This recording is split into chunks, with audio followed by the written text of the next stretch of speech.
Hi, this is Paul Kinkowski with the Systems Conference. I'm here with Kelli Segretto from Segretto Consulting. Kelli's been in consulting for quite a long time. She's been in the property management field for a long time. She's worked in all 50 states helping people. She's worked in 7 different countries. She's done a lot in her field, just getting people systematized, getting people so they're organized.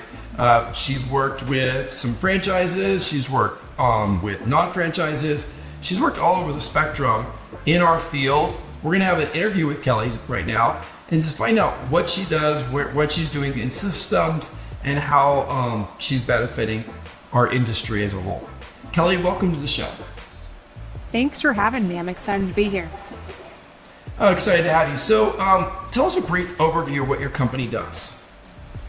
So I run Segretto Consulting. We are a property management consulting and process solutions consulting business. So basically we're helping property management companies with all of their property management operations. So people, technology, process, and really diving deep into that process component, building out systems and solutions for those digital processes that then you can add your automations and integrations and everything else. So we'll help you front to back in building out your systems and processes for your organization. That's really cool. I know we need that. In my last job, I was buying companies, and I was amazed at, you would think that only small companies are starting up need processes because they're having difficulty, but we looked at companies with 1,000+ doors that had no processes. So if you're listening to this, you're going like, well, we run okay because we have it on paper and pencil, or we use AppFolio, and so we don't need processes. Using good software is a start and it's a help, but there's a lot more to processes than just using a software component. I'm sure you've also noticed that no matter the size of the company, there's people without processes, correct? Oh yeah, the largest company that I've been working with is 3,700 doors. Smallest company is around 200. And so depending on where you're at in your business, the processes may shift a little bit, but there's always going to be a need for it. And we're finding that even large companies that have been able to succeed up to 3,700 doors still are lacking that documented process component and that consistency in what we do on a daily basis. It's interesting to find. So is a lot of your job going in and basically dissecting where they're efficient, where they're not efficient, what things they could do to raise revenue by being more efficient? Yeah, so what we're doing is we're diving into the organization and defining their goals and rooting out their issues. So we're trying to develop a plan off of either what's going to help drive them towards their goals, or what can we put into place that's going to help solve their issues. So we're looking at the team component, we're looking at your technology component, we're looking at your process component, we're looking at your organization and its financial health, and whether you have the right fees in place that are going to help you drive success in being able to afford great talent. We're looking at the experiences you're creating and how you compare and benchmark against your particular region, because property management, depending on where you're at, is going to vary. We're going to see something different in California as far as profitability than we will in Ohio or Texas or Oklahoma. And so it's really diving into the specifics of that business and then tailoring our solution and our action plan off of the needs of that organization to become more profitable, more efficient, to become more professional, whatever it may be that they're struggling with. And I find that people with bad processes have usually a high churn rate because, if you are really good at selling and bringing someone on, or you have a great BDM, you can sometimes get 200-300 doors a year even. But then if you're losing 200 to 300 doors a year, or more than, I think the industry average is 10 to 20%, somewhere as high as that, which I think is ridiculously high. But if you can cut your industry average on churn, let's just say churn is 20%. If you have 1,000 doors, you're losing 200 doors. If you can cut that to 10%, that's 100 doors savings. So I'm sure when you come in there with processes, churn is probably one of the big things that you work on. Yeah, anytime you're looking at operations and you're looking at shoring up your foundation in operations, we're looking at those holes in the boat. You can have a great salesperson that can build these businesses, but if you have holes in your boat and holes in your operations and your process, you're continuously adding doors just to stay where you are. You're not growing, you're sustaining. And so we're looking for those operational challenges or pitfalls or communication loopholes or maintenance challenges so that we can shore up those holes and plug those holes so that you can continue to get to your goals and your achievements as an organization. Well, and churn decreases the value of a company dramatically, not only using doors, but if I saw a company that was worth $1 million, but they had a very high churn rate, most people are going to offer them $500,000 because they're going to be like, and their reason is going to be, well, you guys suck, basically. Like, we're going to lose a lot of your clients. And, so you're going to get half the price when you have a churn rate that's high. If your churn rate is showing that, oh, we have churn, but look, we sold 80% of our churn because they were, or the owners moved in or something like that. If you can validate, like, you're making money. I mean, that was when owners left us, we made a lot of money because owners leaving because the market went up, that's different than owners leaving to go to your competitor. Mm-hmm. Yeah, and we're seeing that the reality is that we have to make sure that we continuously are relevant in this industry. And the way we do that is that we are able to prove to our owners that we consistently get them a higher return than they can get on their own. So if we can consistently prove that, there will always be places for property managers in the world. And so as you're looking at churn rates, it's okay, what are the ways that we are protecting their asset? What are the ways that we are limiting their vacancy loss? What are the ways that we are eliminating risk in their portfolio? What are the ways that we are capitalizing on additional services that we can provide them so that they can be more intelligent investors themselves and add to their portfolios? It's that value add that makes us valuable to our owners that reduces that churn, creates that loyalty and that connection with our owners. Churn rate, I think when Profit Coach last did a churn rate evaluation, it was 25% with owners, and we're seeing industry rate of churn rate in the industry for residents as high as 33-35% right now. And so those churns are a killer of business. That's vacancy loss, that's money off of the table.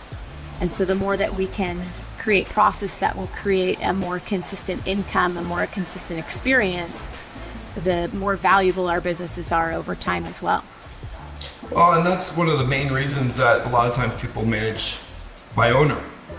They don't feel like property managers are going to put the best tenant in. They don't feel like, I look at, I manage 2 of my Texas properties on my own, and the reason is I bought them over 10 years ago and I have the same tenants in them. And then I look at other places I own properties and they're managed professionally, and I have a new tenant every year, and I'm going like, is there too many fees that they're adding? Is it the level of service? I don't think it's the fees. I think it's the level of service. I think when your air conditioning breaks and you take 10 days to get it repaired, people are thinking of moving. They're thinking, I'm going to go somewhere more professional. When your air conditioning breaks and you get it repaired that same day, people are like, oh, well, I might be paying a little bit extra, but I got a good company that's behind me. So I think that's with tenants, and I think with owners, they're going to look at the bottom line. Is if they're not profitable and their property's gone up by a couple $100,000, why would they stay in the market? Yeah, on both ends of the spectrum, it's building trust. You're building trust with your owner, you're building trust with your residents, and that's what creates that longevity. I think as an industry at a whole, we're seeing that there are more systems and solutions and processes coming on board, and some people are pulling that out of proportion to where we're leaning too high into technology, and we're losing that personal connection. We're losing that experience that we're creating for our owners and losing that experience we're creating for our residents. I believe there's a balance in leveraging our technologies to be able to optimize our efficiency in the day-to-day activities and the minutia of what we do in the organization, and those little triggers that we have to pull all the time in this organization. But it frees up our time to be able to create really great customer experiences. And I think this industry, we have to start shifting to thinking about people as people again, and not being the redheaded stepchild of property management, being more professional in the services we offer, being more intelligent in how we're approaching these assets and these residents' experiences. I agree with you 100%. Like, technology can be great. Like, technology can be, I have a maintenance request, I put it in, it automatically gets sent to to the plumber or wherever it needs to be, without much. The plumber contacts the tenant responds to the plumber within minutes, and my office, all they did was link two things. They didn't call a tenant, they didn't spend time on the phone with them, so that frees up their time. That's a good thing. And the tenant's getting a better experience because the plumbing's happening quicker. But with that free time, what can I do as a company? Well, I can call the tenant after the repair, make sure it was done right, make sure the plumber didn't screw it up, make sure the plumber wasn't rude. I can check on them, and so I'm giving more time in the beginning because I have systems and things in place, but then I can use that time to increase my customer service. Because sometimes tenants look at the plumber as part of the property management company. And so when he says something very disrespectful, rude, etc., they put that on you, and you get a bad review because the plumber, it's nice if you call them and be like, well, here's the plumber's name. If you want to give a review, give a review. We're going to take this into account. And then you have two things. You call your plumber and see what the heck's wrong, like see the situation, how it happened. Or maybe you get a new plumber if your plumber's not making your brand look good. So I always say that anyone who comes out for our company, they need to represent our brand, and they need to represent it well. And if they're making 100 grand on you a year, they're going to represent your brand well. And then that's a lot of these maintenance techs are making a lot of money, these companies. So it could have been one of their employees. And so they got to deal with that employee. And then I'd be like, I don't want that employee on any one of our cases again, or something like that. I mean, but those are the things that I think property management companies get so busy, so they don't look into that. And then they had a very quick experience. They got the tenant plumber out there, they did it quick, but they don't realize that it's turned into a crap show later on. Yeah, I think a lot of people are aware, but more and more are becoming aware that your vendors are an extension of the experiences you're creating. So taking the time to properly vet a vendor network that you can trust, that has similar values and core values and mission statements as your company, that can grow alongside you. When I started in property management in California, I worked in the multifamily space, and we had an extensive vendor list, but we had one company that we worked with heavily for our landscaping services. That company started off small. When I was there, I think we had 36 buildings when I started. They have over 5,000 doors now. And that small little landscaping company ended up adding a plumbing arm, and they added more trucks, and they added more guys, and they scaled with us. And so those vendors that are willing to partner with you, you rise together. And it's a really cool and beautiful thing to see these small business owners be able to flourish together when you can find those partnerships that you can link arms with that are committed to creating that quality service for your residents as well. But if you're caught in the day-to-day minutia of sending emails or crafting new emails for every response that you want to make, or sending out DocuSigns manually, or whatever that may be, you're losing those opportunities to put the extra work into vetting that great network and following up with your residents and all of those pieces that really take a human to do still. That's awesome. So this will be a little harder question. I'm going to give you a scenario, and I want you to kind of think. I know you're not in there vetting this company, but we're going to make up this company. 200 door company, mom and pop, 200 doors. They've been doing everything. They have no systems. Everything's in their head. They've hired, one remote person, one person to help on the ground, but nothing is systematized. Nothing is in writing. What would be the first area, the first thing process that you would want them to gain when you came into their company? 200 doors, mom and pop, no systems. Do they have a property management software, or are they doing everything on Excel spreadsheets? They have property management. They're using F4. They're using Rentby. Okay. They're using one of those companies. They have a software. They have the basics, but their employees have to ask them, the two that they just hired have to ask them every time for anything they do, how they do it. What would be your first thing with this company. And I know this isn't a detail. You look at a detailed review and see where the biggest holes are and where they're losing the most money. But just from that, what do you think is the most important process to get down in the beginning? The two processes I would probably highlight would be their application process and their move out process.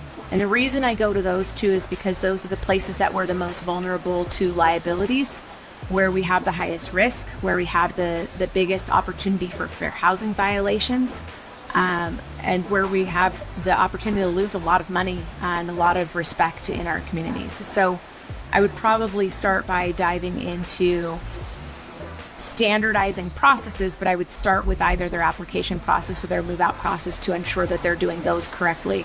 And then we put into play an opportunity for them to start slowly and incrementally documenting what they do, probably through Loom videos that then we could distill down into process. But I find that, especially working with staff that is working hard and they're in the day-to-day, if they just record on a Loom video what they're doing and provide that to me, we can then build a process from there to help them start to standardize, build those training pieces, and create that consistency in what they do. I love that answer. I mean, most people say, oh, the first thing I'm going to get is my owner onboarding, because when I add more doors, I want to make sure the owner has a great experience. I like that you're thinking about the fact that they're going to get sued and they're going to get huge fines and they're going to get in trouble because they might not discriminate at all. Mom and pop might not discriminate at all because they've been doing this for, let's say, 4 years. They built up 200 doors. They've gone to NARPM conferences. They've gone to other conferences. They're going to the local lawyer listening to it. But their new employee might have no experience at all, might have no training, and might decide, oh yeah, let's not rent to that person because, and I've had property managers tell me this in California all the time. They did the car, they look at the car the person drives up in, and they look how clean the back seat is, and then they decide how they rent to people. And I actually told this, I was at a realtor conference with a realtor who did this, and I told her, I probably, she doesn't like me, but I said, oh my God, that's the stupidest thing I've ever heard of in my life.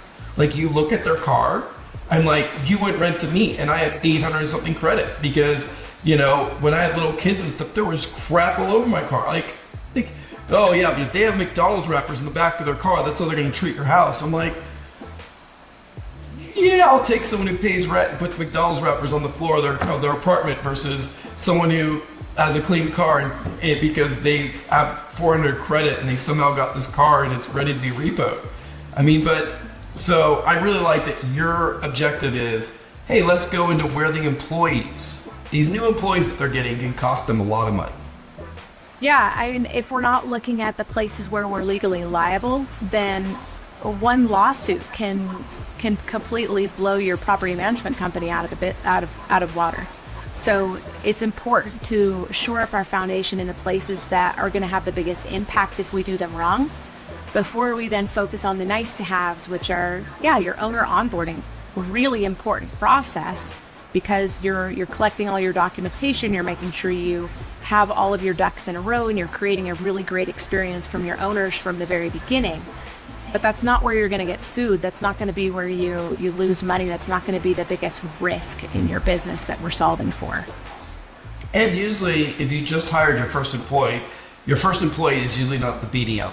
Usually your first employee is, I want someone to check the properties, do the inspections, do all the stuff that, like, you know, as an owner that you do it yourself, that's the first thing you get really bored of doing. You're probably going to go out to the new owners. You're probably going to sell your company. So I do agree, wherever those employees are hiring, whatever they're doing, get those processes done. And if they're doing anything that is a legal compliance, get it done quickly. And I'm sure you'll say this. I always tell people say, oh, I'm going to go to your conference. I'm going to get all my processes done. It's not going to happen. Like, to me, to get your company with good processes isn't months, it's years. But to get a good process in place just takes like 1 month. To get one good process in place takes 1 month, and within 6 months, that process is amazing.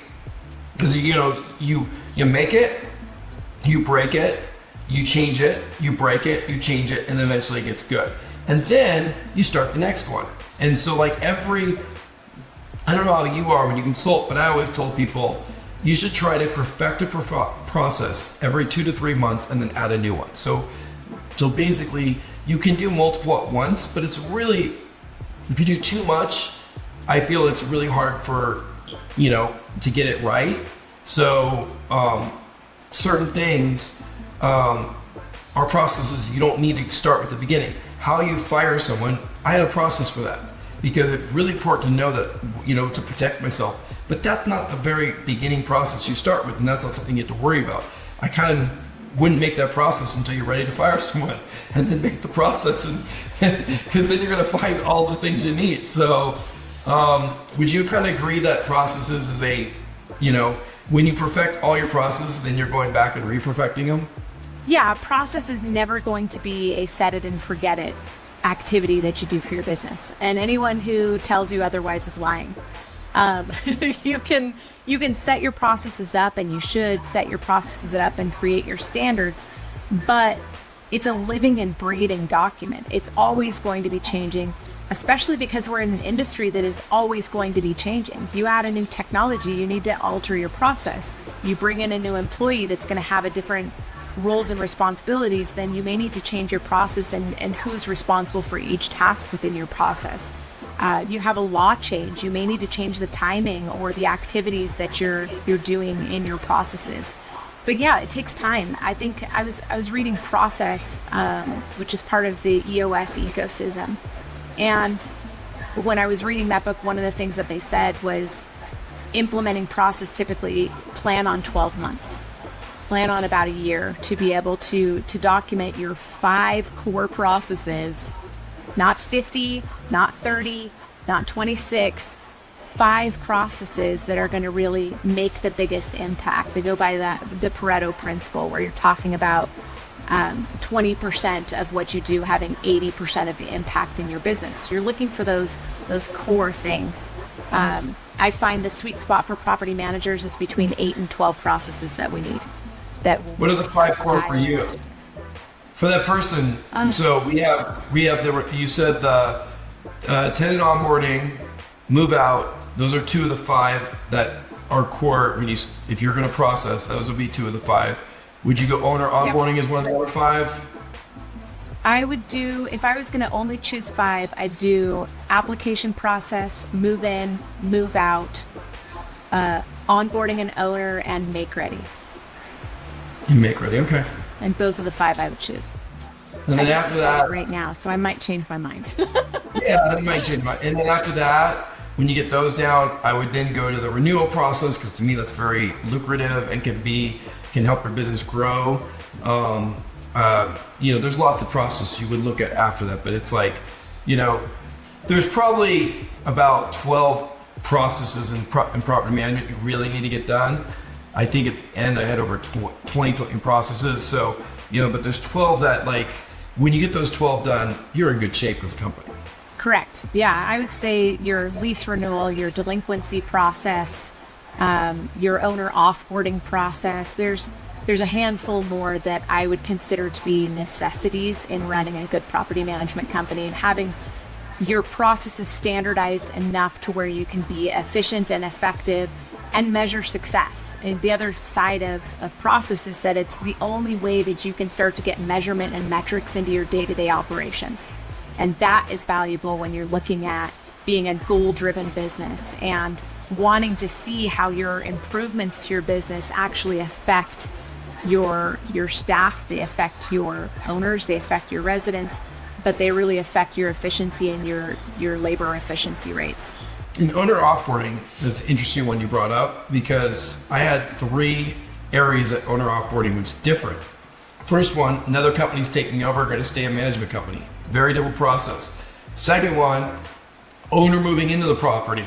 Really, really different. Owner moving in. That's the hard one, because they left you their gem, and it's been 10 years, and they need to paint the walls, and they think, oh my God, these tenants destroyed the house. And the third one, them selling the house. What's the process? Are you going to get that sale? Are you going to make sure you capitalize on $20,000 in revenue? Or are you going to let it just go away and let their brother sell it, who's a moron? I mean, like, if you have a good process, then you're going to get the sale. If you don't have a good process, someone else is going to get the sale. And we were really good because we had, we can do this, this, and this for you. We're going to be the experts. If we're selling your property, we'll get the painter there, we'll get the carpets changed, we'll get our vendors. If your brother's selling the property, have fun.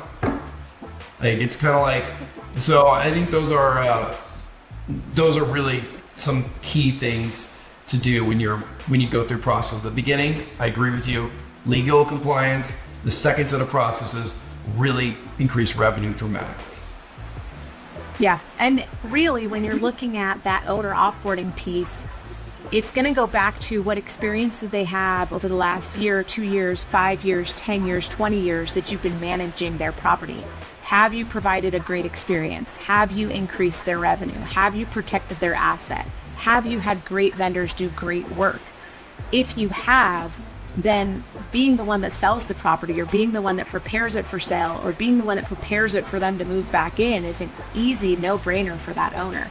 But if they've had poor experiences through the life cycle of working with you, the likelihood of you getting that sale or getting that transitional period is going to be really, really low.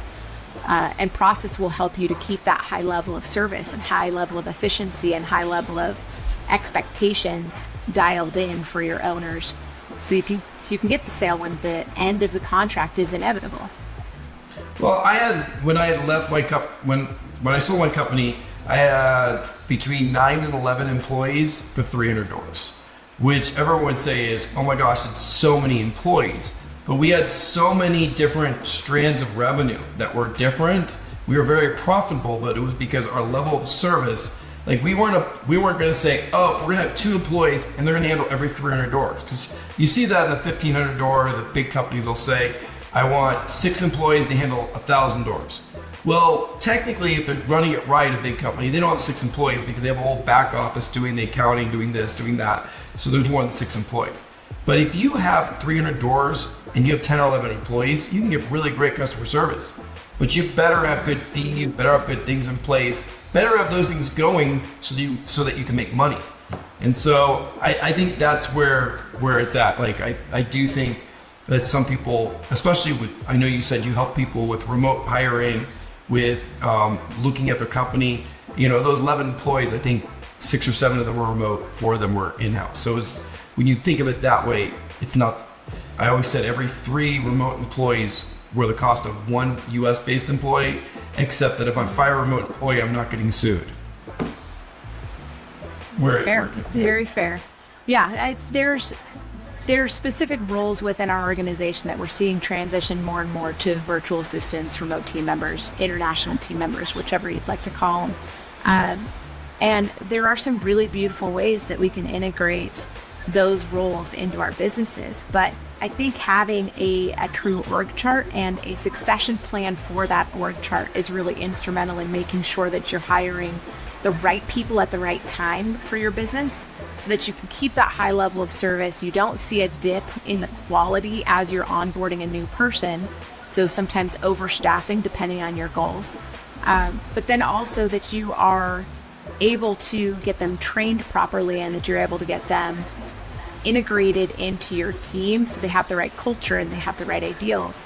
What I'll go through and do with some of my clients is we'll do an ownership exercise. We'll identify what everyone is doing in the organization today and look for those gaps so that we can create those succession plans of, this is what your business looks like now. When we hit this revenue goal or we hit this milestone, then it's going to be time to hire this role. This is how we're going to find them. This is the type of personality we need. These are the KPIs that are going to be tied to that role, so that we're really intelligent about how we're staffing and who we're staffing, so that we're not getting those dips in the quality and the effectiveness of our team as we bring new people on. Hey, Kelli, thank you so much. We've been talking with Kelli Segretto from Kelli Segretto Consulting. She's wealth of knowledge, knows what's going on. She's going to be at the Systems Conference. And you know what? Not only will Kelli be there, but if you have not thought about remote hiring, we'll probably have between 10 and 15 different countries at my Systems Conference. A big difference between my conference is a lot of the people bring in the remote staff to this event because they're working on, a lot of remote staff is working on processes, procedures, and at my conference, a lot of times it's the first time companies have met their remote team members. We've had Philippines, Mexico, Honduras, Canada, Greece, South Africa. Last year, all those countries were at my conference. So it's a really cool event. Definitely look into it. Kelli, if people want to get a hold of you, how can they get a hold of you for your consulting services? Yeah, they can come to my website at ksegretto.com. Look me up. There's a place to book a free consultation, and we can chat about where you're at your business and how best we can help you. Awesome. Thank you, everybody. Have a wonderful week. Thank you.